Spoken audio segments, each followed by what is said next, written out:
Unit Pidana Umum dan Tim Antibade 134 Satreskrim Polrestabes Palembang menggelar operasi premanisme pungutan liar Senin siang 17 Oktober 2022. Sebanyak 20 orang preman diamankan ke Mapolrestabes Palembang karena diduga melakukan pungli terhadap sopir truk. Operasi ini digelar di dua lokasi berbeda. Tim dibagi menjadi dua wilayah, seberang Ulu dan seberang Ilir.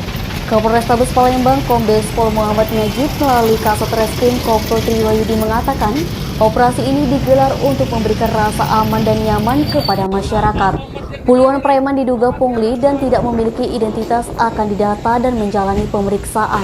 Kegiatan serupa akan terus dilakukan ke depannya hingga masyarakat Kota Palembang merasa aman dan nyaman saat beraktivitas tanpa ada gangguan preman.